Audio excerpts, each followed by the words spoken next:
Hello students, myself Jaiman Savemuri, working as a lecturer in CR Reddy College for Women in Computer Department.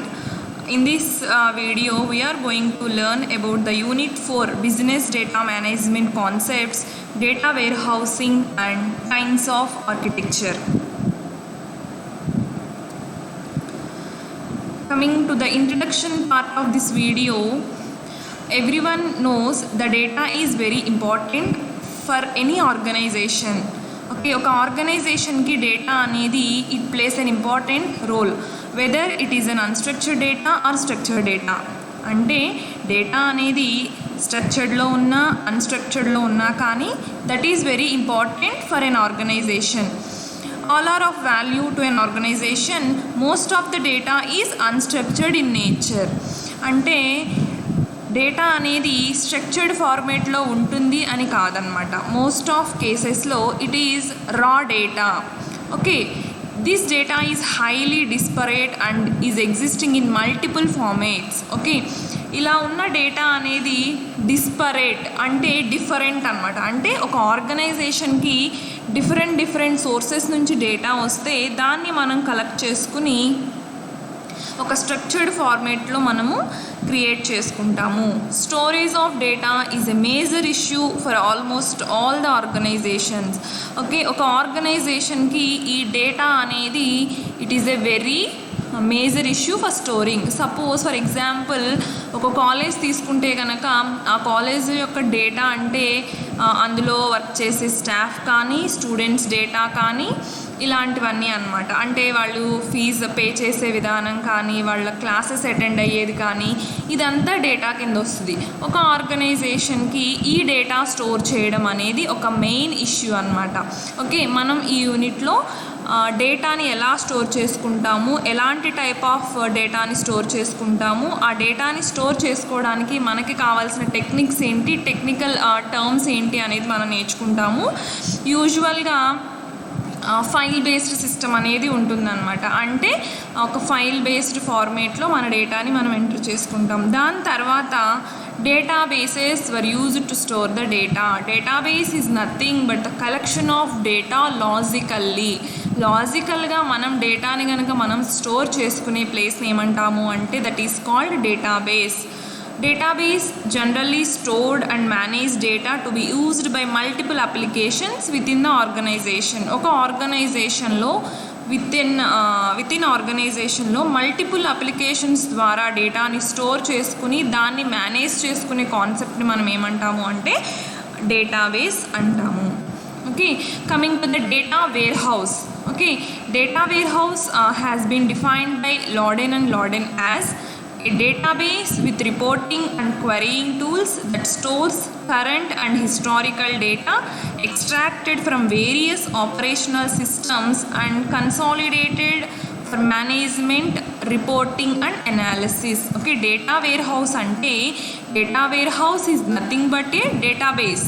Okay, కానీ ఈ డేటాబేస్కి కొన్ని qualities ఉన్నాయన్నమాట. That is reporting and క్వెరీయింగ్ tools. అంటే ఈ డేటాబేస్లో reporting tools ఉండాలి, క్వెరీయింగ్ tools ఉండాలి for storing the current data and historical data. అంటే హిస్టారికల్ డేటాని కరెంట్ డేటాని స్టోర్ చేయగలిగిన రిపోర్టింగ్ అండ్ క్వెరీస్ టూల్స్తో పాటు సమ్ ఆపరేషనల్ సిస్టమ్స్. ఓకే, ఇక్కడ ఆపరేషనల్ సిస్టమ్స్ అంటే ఏంటి అంటే the operational system is a term which is used in data warehouse to refer to a system that is used to process the day-to-day transactions of an organization. ఒక organisation యొక్క day-to-day ట్రాన్సాక్షన్స్ని process చేసి ఒక process చేసే ఒక system ఏమంటాము అంటే operational system అంటారు. Okay, coming to the definition of a data warehouse. A data warehouse is nothing but a database with reporting and querying tools that stores the current and historical data extracted from various operational systems and consolidated for management, reporting and analysis. అంటే different sources నుంచి తీసుకున్న డేటాని మొత్తాన్ని consolidate చేసి manage చేసుకోగలిగిన ఒక సిస్టమ్ని ఏమంటాము అంటే డేటా వేర్ హౌస్ అంటాము. There are some features for data wear house.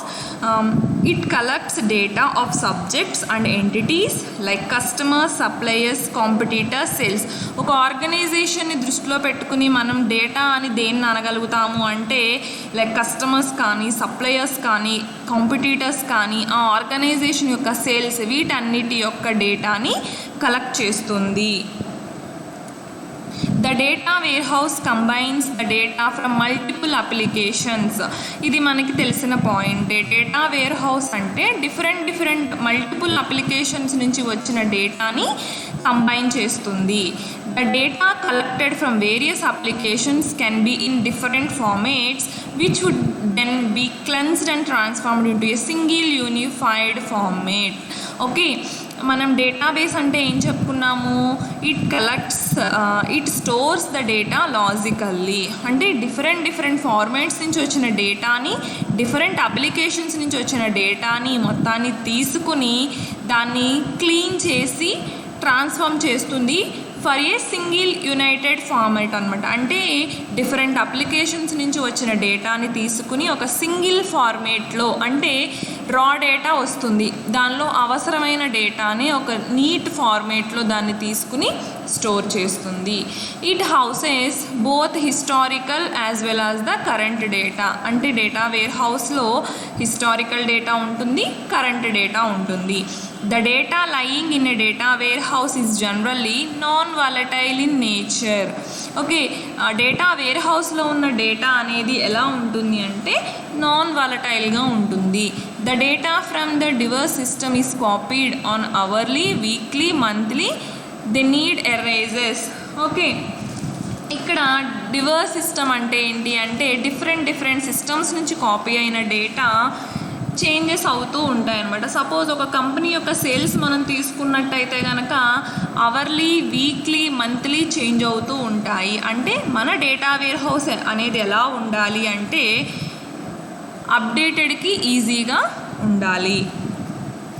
Generally, the various components that are involved in a data warehouse environment are the internal data sources, external data sources, storage space, data presentation tools and data access tools. Okay, these are the components. ఒక data warehouse ఉండాలి అంటే there are some various components shown in diagram. Internal data sources ఉండాలి, external data sources ఉండాలి. ఆ డేటాని store చేసుకోగలిగిన capacity ఉండాలి. ఆ డేటాని ఇంటర్నల్ సోర్సెస్ నుంచి కానీ ఎక్స్టర్నల్ సోర్సెస్ నుంచి కానీ తీసుకునేటప్పుడు దాన్ని ఏమంటాము అంటే ఎక్స్ట్రాక్షన్ అంటాము. దాన్ని ట్రాన్స్ఫర్ చేసుకుంటాము, డేటా వేర్ హౌస్లోకి అప్లోడ్ చేసుకుంటాము. ఇలా తీసుకున్న డేటా మొత్తం డేటా వేర్ హౌస్లో స్టోర్ అవుతుంది. ఓకే, ఆ డేటా వేర్ హౌస్ నుంచి మనం యాక్సెస్ చేయాలి అంటే ఆ డేటాకి సంబంధించిన ప్రజెంటేషన్ టూల్స్ ఉండాలి, యాక్సెస్ టూల్స్ ఉండాలి. వీటన్నిటితో కలిపి ఒక డేటా వేర్ హౌస్ అనేది ఏర్పడుతుంది. Coming to the sources of data. Okay, the data comes from internal as well as the external sources. Internal sources are the existing historical data lying in the database and the data arising from the various operational systems like customers, sales and product transactions. Externally, the data may arise the suppliers, government and competitors. Sources of data అంటే two types of sources of data. ఒకటి internal sources, ఇంకోటి external sources. Internal sources are nothing but already డేటాబేస్లో ఉన్న historical డేటాని మనం internal source అంటాము. External data అంటే ఏంటి అంటే డిఫరెంట్ ఆపరేషనల్ సిస్టమ్స్ నుంచి, అంటే డే టు డే ట్రాన్సాక్షన్స్ నుంచి కానీ, సేల్స్ కానీ, సప్లయర్స్ దగ్గర నుంచి కానీ, కస్టమర్స్ దగ్గర నుంచి కానీ వచ్చే డేటా మొత్తాన్ని మనం ఏమంటాము అంటే ఎక్స్టర్నల్ సోర్సెస్ ఆఫ్ డేటా అంటాము. నెక్స్ట్ వచ్చేసరికి extraction and transaction. Okay, extraction and transaction అంటే ఏంటి అంటే మనము మన డేటాని డిఫరెంట్ అప్లికేషన్స్ నుంచి తీసుకుంటాము. ఆ డిఫరెంట్ అప్లికేషన్స్ నుంచి తీసుకున్నప్పుడు దాన్ని ఏం చేస్తాము అంటే ఒక యునైటెడ్ ఫార్మేట్లో దాన్ని ట్రాన్సాక్ట్ చేస్తాము. అంటే డిఫరెంట్ అప్లికేషన్స్ నుంచి మనం డేటాని తీసుకుని దాన్ని ఒక యూనిఫైడ్ ఫార్మేట్లోకి మనం ఏం చేస్తాము, ట్రాన్సాక్ట్ చేస్తాము. It is refer to as the data staging area. Okay, ఈ ఎక్స్ట్రాక్షన్ అండ్ ట్రాన్సాక్షన్ స్టేజ్ని ఏమంటారు అంటే data staging area, where 3 processes are performed. Okay, అవి ఏంటి అంటే డేటాని ఎక్స్ట్రాక్ట్ చేసుకోవడం, డేటాని ట్రాన్స్ఫార్మ్ చేసుకోవడం, డేటాని డేటా వేర్ హౌస్లోకి లోడ్ చేసుకోవడం. Next one data warehouse. It is the storage area where the transformed data is stored. మనం ట్రాన్స్ఫార్మ్ చేసిన డేటా ఏదైతే ఉందో అది ఎక్కడ స్టోర్ అవుతుంది అంటే డేటా వేర్ హౌస్లో స్టోర్ అవుతుంది. Data access tools. Okay, data వేర్ హౌస్లో స్టోర్ అయిన డేటాని యూజర్ అనేవాడు యాక్సెస్ చేసుకోవడానికి ఈ డేటా యాక్సెస్ టూల్స్ అనేవి ఉన్నాయి. అవి ఏంటి అంటే OLAP అని, డేటా మైనింగ్ అని, రిపోర్టింగ్ అని, క్వెరీయింగ్ అనమాట. ఇవన్నీ ఫర్దర్ టాపిక్స్లో మనం నేర్చుకుంటాము. ఓకే, ఏమేంటివి అంటే OLAP, data mining concepts, reporting, querying అనమాట. These are the components of data warehouse. Coming to the objectives of data warehouse. Okay, objectives of data warehouse అంటే ఒక ఆర్గనైజేషన్కి డేటా వేర్ హౌస్ యొక్క need ఎలా ఉంటుంది అంటే information షేరింగ్లో కనుక ఏమన్నా డిఫికల్టీస్ ఉన్నా కానీ, మల్టిపుల్ అప్లికేషన్స్ నుంచి డేటా తెచ్చుకోవడంలో ఏమన్నా ప్రాబ్లమ్స్ ఉన్నా కానీ మనకి డేటా వేర్ హౌస్ అనేది యూజ్ అవుతుంది. ఓకే, డేటా వేర్ హౌస్కి ఉన్న చీఫ్ ఆబ్జెక్టివ్స్ ఏంటి అంటే ప్రమోట్ ఇన్ఫర్మేషన్ షేరింగ్. అంటే డేటాని ఒక స్టాండర్డైజ్డ్ ఫార్మేట్లో, ఓకే, ఒక ఆర్గనైజేషన్ మొత్తం అంటే ఒక ఆర్గనైజేషన్లో ఎవరు తెలుసుకోవాలన్నా కానీ ఓకే డేటాని ప్రమోట్ చేస్తుంది.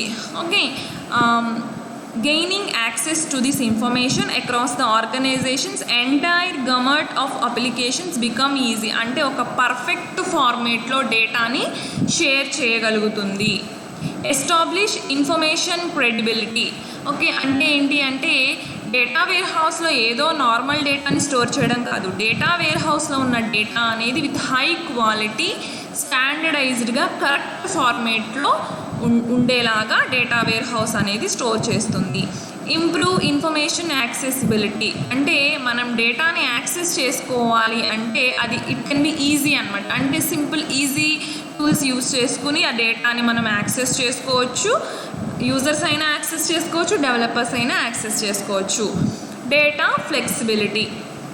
ఓకే, డేటా ఫ్లెక్సిబిలిటీ అంటే ఏంటి అంటే it is the main. Traditional systems కన్నా ఈ డేటా ఫ్లెక్సిబిలిటీ అనేది డేటా వేర్ హౌస్లో ఎక్కువ ఎందుకు ఉంటుంది అంటే జనరల్గా ఒక ఆర్గనైజేషన్ యొక్క డేటా అనేది మనం చెప్పుకున్నాం అవర్లీ చేంజ్ అయిపోతుంది. ఓకే, అంటే ఏంటి అప్డేషన్ అనేది కావాలి. సో ఈ డేటా వేర్ హౌస్ అనేది ఎలా ఉంటుంది అంటే ఈజీగా టెక్నాలజీ చేంజ్ అయినా డేటా చేంజ్ అయినా ఈజీగా అడాప్ట్ చేసుకునేలాగా ఉంటుంది. సో అందుకని డేటా ఫ్లెక్సిబిలిటీ అనేది దీనికి ఒక ఆబ్జెక్టివ్గా మనం చెప్తాము.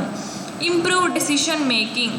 ఓకే, ఇంప్రూవ్ డెసిషన్ మేకింగ్ అంటే ఏంటి అంటే the data warehouse is a storehouse of internal as well as external data, current data as well as the historical data. మనం చెప్పుకున్నాం డేటా వేర్ హౌస్ అంటే ఏంటి అంటే ఇంటర్నల్ డేటా ఉంటుంది, external data ఉంటుంది, కరెంట్ డేటా ఉంటుంది, historical data ఉంటుంది.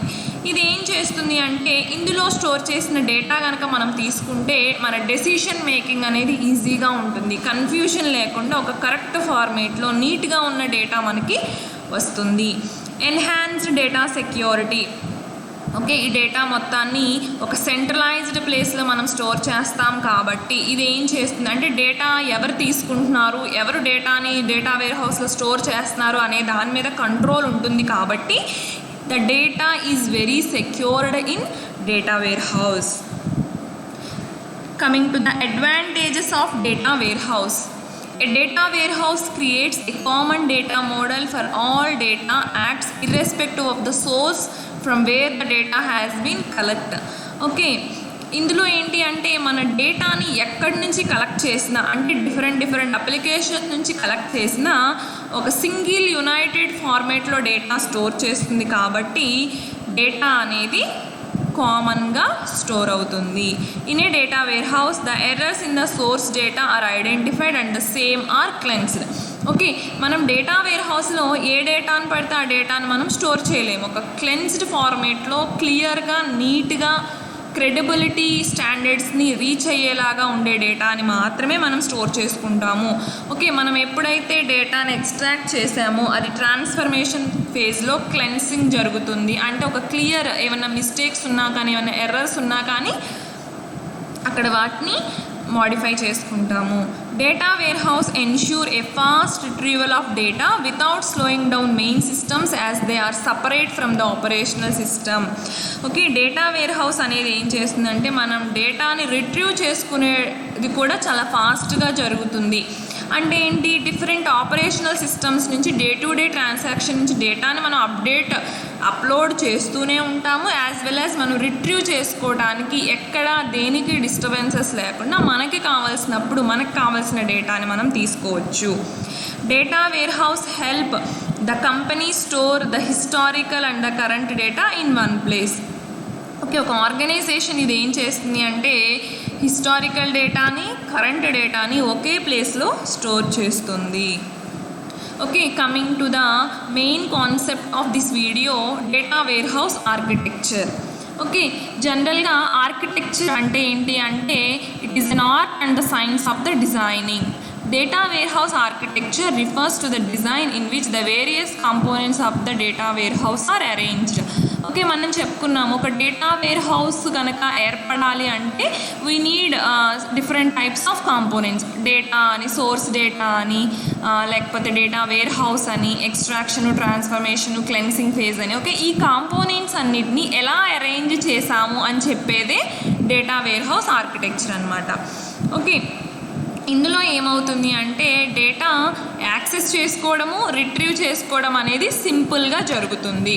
Okay, these days the environment is very dynamic and the data frequently need to be updated and more data needs to be added. Okay, ఇది already మనం చెప్పుకున్న పాయింటే. అంటే ఏంటి, present ఉన్న సిచ్యువేషన్స్లో ఆర్గనైజేషన్కి okay even minute to minute data అనేది అప్డేట్ అయ్యే సిచ్యువేషన్స్ ఉన్నాయి. సో దానికి తగ్గట్టు మన డేటా వేర్ హౌస్ని మనం అరేంజ్ చేసుకోవాలి. The availability of data architecture makes the task of updating and adding data in a warehouse much easier. Okay, మన ఆర్కిటెక్చర్ ఎంత ఈజీగా ఉంటే అంటే మన కాంపోనెంట్స్ అనేవి కరెక్ట్ ఫ్రేమ్లో కనుక మనం ఫ్రేమ్ చేసుకోగలిగినప్పుడు మాత్రమే మనం డేటా వేర్ హౌస్ని ఈజీగా యాక్సెస్ చేసుకోగలుగుతాము.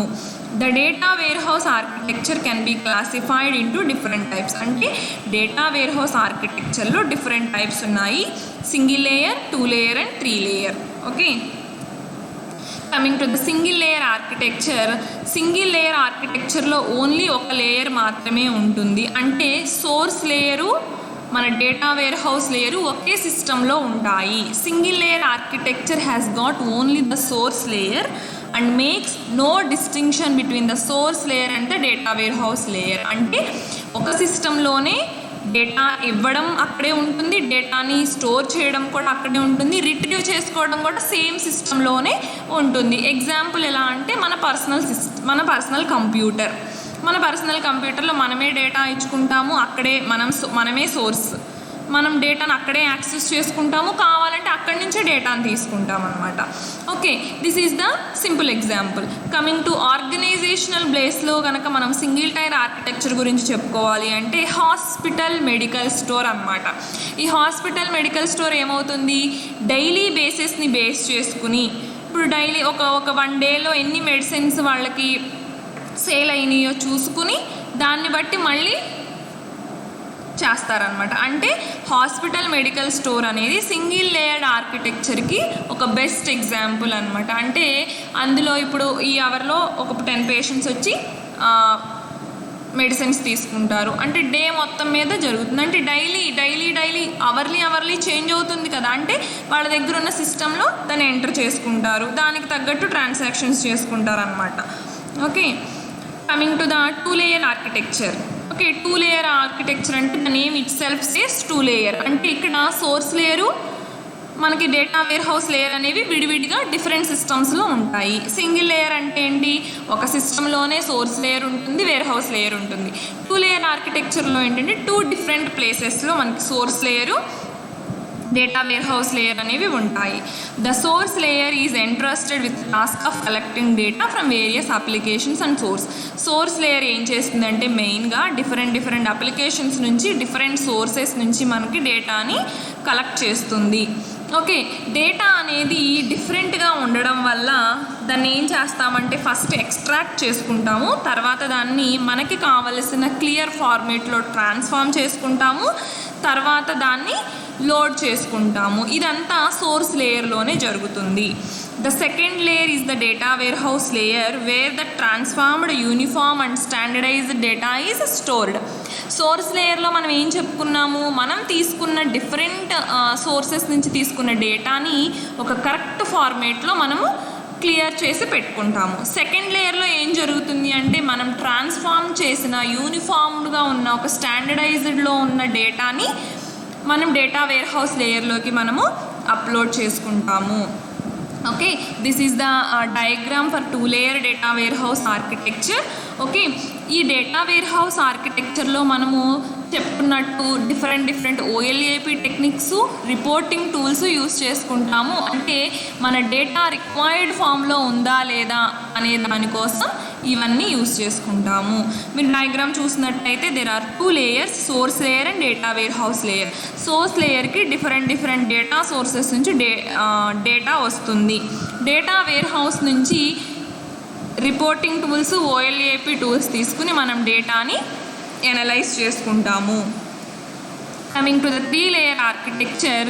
3-layer ఆర్కిటెక్చర్లో ఈ సోర్స్ లేయర్కి డేటా వేర్ హౌస్ లేయర్కి మధ్యలో ఇంకొక లేయర్ వస్తుంది, that is operational data layer అనమాట. అంటే డైరెక్ట్గా సోర్స్ లేయర్ నుంచి డేటా వేర్ హౌస్ లేయర్లోకి వెళ్ళకుండా ఈ మనం తీసుకున్న డేటాని ట్రాన్స్ఫార్మ్ చేయడము, క్లెన్స్ చేయడము, లోడ్ చేయడం అనేది ఆపరేషనల్ లేయర్ ద్వారా జరుగుతుంది. ఓకే, అంటే ఏంటి, సింపుల్గా 2-layerలో సోర్స్ లేయర్లో ఏం జరుగుతుందని చెప్పుకున్నాం, మనం డేటాని తీసుకుంటాము, ఆ డేటాని మనకు కావాల్సిన ఫార్మేట్లో మార్చుకుంటాము అని చెప్పుకున్నాం. 3-layerలో ఏం జరుగుతుందంటే ఆ మార్చే ప్రాసెస్ అనేది వేరే లేయర్లోకి వెళ్ళిపోతుంది. Okay, the second layer is called the operational layer, stores the current data. అంటే ఎప్పటికప్పుడు తీసుకున్న డేటా మొత్తాన్ని దాని దగ్గరే పెట్టుకుని ఓకే ఏం చేస్తుంది, లైక్ ఆపరేషనల్ సిస్టమ్ అంటే నేను చెప్పాను డైలీ ట్రాన్సాక్షన్ నుంచి మనం తీసుకున్న డేటాని ఏమంటాము అంటే ఆపరేషనల్ సిస్టమ్స్లో చెప్తాము. This is the data that has been generated by the daily transactions but has yet not be transformed to be sent to the data warehouse. అంటే ఇది ఏం చేస్తుంది, డైరెక్ట్గా డేటా వేర్ హౌస్కి పంపించకుండా డైలీ కరెంట్ డేటాని దాని దగ్గర పెట్టుకుని అక్కడే ట్రాన్స్ఫార్మ్ చేస్తుంది. The data is stored for a short period of time to be used by the applications and thus speed up the process of decision making. ఇది ఏం చేస్తుంది, డైరెక్ట్గా డేటా వేర్ హౌస్లో స్టోర్ చేయకుండా ఈ ఆపరేషనల్ డేటా లేయర్లో కనుక డేటా ఉంటే యాక్సెసింగ్కి ఈజీగా ఉంటుంది. అంటే డైలీ ట్రాన్సాక్షన్స్ ఉంటాయి కాబట్టి జరిగినప్పుడల్లా డేటా అంతా ఆపరేషనల్ లేయర్లో స్టోర్ అయిపోతుంది. థర్డ్ లేయర్ మనకు తెలుసు data warehouse layer which receives the data from the operational layer. This is the diagram for 3-layer architecture. First source లేయర్లో మనకి ఏమవుతుంది అంటే డేటా డిఫరెంట్ సోర్సెస్ నుంచి వస్తుంది, as well as operational data కూడా ఉంటుంది. ఓకే, దాన్ని ఏం చేస్తామంటే ETL process, extraction, transaction, loading. Operational data లేయర్లోకి దాన్ని లోడ్ చేస్తే ఆ ఆపరేషనల్ డేటా లేయర్లోనే డేటా అంతా పెట్టుకుని ఎప్పుడైతే మనము యాక్సెస్ చేసుకుందాం అనుకుంటున్నామో అప్పుడు డేటా వేర్ హౌస్ లేయర్లోకి డేటాని పంపిస్తుంది. అప్పుడు యూజర్ అనేవాడు దాన్ని యాక్సెస్ చేసుకుంటాడు. ఫోర్త్ వన్ వచ్చేసరికి సెంట్రల్ ఆర్కిటెక్చర్. ఓకే, ఈ సెంట్రల్ ఆర్కిటెక్చర్ అంటే ఏంటి అంటే it is very complex architecture, కానీ దీన్ని మెయింటైన్ చేయడం వెరీ ఈజీ అనమాట. అంటే ఏంటి అంటే మన డేటా మొత్తం ఒకే సింగిల్ ప్లేస్లో సెంట్రలైజ్డ్గా డేటా ఉంటుంది. ఓకే, ఇలాంటి సిస్టమ్స్ని మనం క్రియేట్ చేయడం వెరీ కాంప్లెక్స్. బట్ ఈ డేటా వేర్ హౌస్ మనం ఏంటి అంటే మెయింటైన్ చేయడం వెరీ ఈజీ. అంటే చాలా ఎక్కువ సిస్టమ్స్ కానీ డిఫరెంట్ సోర్సెస్ కానీ అక్కర్లేకుండా ఒక సెంట్రలైజ్డ్ ఫార్మేట్లో మనము పెట్టుకోవచ్చు. Hub and spoke architecture. This architecture uses a central data warehouse. Okay, this type of architecture is also uses a central data warehouse. The data from various sources is extracted, transformed and loaded into the central data warehouse. Okay, different types of sources నుంచి డేటాని extract చేసుకుని transform చేసుకుని ఒక central data వేర్ హౌస్లోకి మనం load చేసుకుంటాము. This is the hub and the different sources are the input spokes. Okay, different సోర్సెస్ని ఏమంటారు అంటే ఇన్పుట్ స్పోక్స్ అంటారు. స్టోర్ చేసే ప్లేస్ని ఏమంటారు అంటే హబ్ అంటారు. The financial manager can access the financial data from the data mart. Okay, data mart నుంచి ఫినాన్షియల్ మేనేజర్ అనేవాడు డేటాని యాక్సెస్ చేసుకుంటాడు. This is the diagram. Source లేయర్లో డిఫరెంట్ సోర్సెస్ నుంచి వచ్చే డేటా ఉంటుంది. ఓకే, తర్వాత ఒక సెంట్రలైజ్డ్ డేటాకి డేటా ఎలా వెళ్తుంది అంటే డేటా మార్ట్ ద్వారా. అంటే మనం తీసుకున్న డేటా అనేది డేటా మార్ట్స్లో స్టోర్ అయి ఉంటుంది. ఆ డేటా మార్ట్ నుంచి ఒక సెంట్రలైజ్డ్ డేటా వేర్ హౌస్లోకి స్టోర్ చేస్తాము. ఓకే, డైరెక్ట్గా ఈ ఫంక్షనల్ మేనేజర్స్ అనేవాళ్ళు డేటా మార్ట్ని యాక్సెస్ చేసుకుంటారు. జనరల్ మేనేజర్స్ అనేవారు సెంట్రలైజ్డ్ డేటా వేర్ హౌస్ నుంచి డేటాని యాక్సెస్ చేసుకుంటారు. Next one, federal architecture. It is a logically consolidated data warehouse design. ఇదేంటి అంటే లాజికల్గా మన డేటాని కన్సాలిడేటెడ్ చేసే డిజైన్ అనమాట. In these various physically separated databases are maintained. These warehouses store detailed data and thus ensure a faster response time. Okay, ఈ data wear house ఏం చేస్తాయి అంటే డిఫరెంట్ డేటాబేసెస్ నుంచి మనకి డేటాని సపరేట్గా డేటాబేసెస్ని మెయింటైన్ చేస్తాయి. ఎగ్జాంపుల్ ఏంటి అంటే గూగుల్ అనమాట. ఇప్పుడు గూగుల్ ఏం చేస్తుంది, మనం ఏ టైప్ ఆఫ్ డేటాని ఎక్కడ ఏ టైప్ ఆఫ్ డేటా అడిగినా కానీ దానికి మనకి ఫాస్టర్ రెస్పాన్స్ ఇస్తుంది. ఎలా ఇస్తుంది? సపోజ్ నేనేం చేస్తాను అంటే నేను గూగుల్లో మైక్రోసాఫ్ట్ ఆఫీస్ గురించి మైక్రోసాఫ్ట్ సైట్ గురించి యాక్సెస్ చేయాలనుకోండి. అదేం చేస్తుంది, డైరెక్ట్గా మైక్రోసాఫ్ట్ డేటాబేస్ దగ్గరికి వెళ్ళి అక్కడి నుంచి డేటాని తీసుకొచ్చి మనకి ఇస్తుంది. అంటే మనం ఇక్కడ దీనికోసం ఒక సపరేట్గా డేటా వేర్ హౌస్ అనేది ఏం క్రియేట్ చేయక్కర్లేదు. ఎక్కడో డిఫరెంట్ ప్లేసెస్లో ఉన్న డేటాబేస్ అన్నిటినీ మనకు కావాల్సినప్పుడు మనము యాక్సెస్ చేసుకుంటాము. Factors affecting the choice of architecture. అంటే ఏ టైప్ ఆఫ్ ఆర్కిటెక్చర్ని మనం చూస్ చేసుకునే అనే దాని మీద కొన్ని ఫ్యాక్టర్స్ ఉన్నాయన్నమాట. The level of information need of an organisation. Okay, అంటే ఏ లెవెల్ ఆఫ్ ఇన్ఫర్మేషన్ ఒక ఆర్గనైజేషన్కి అవసరం. The level of dependency, role of data warehouse, availability of funds, nature of tasks, level of compatibility desired. Okay, ఈ 6 factors అనేవి మనం ఏ type of ఆర్కిటెక్చర్ని చూస్ చేసుకోవాలనే దాని మీద డిపెండ్ అయి ఉంటాయి. Summary for this video: the meaning and the architecture of the data warehouse. Data warehouse is nothing but a database with reporting and querying tools. There are 6 different types of architectures present in data warehouse. These are the reference textbooks. Thank you.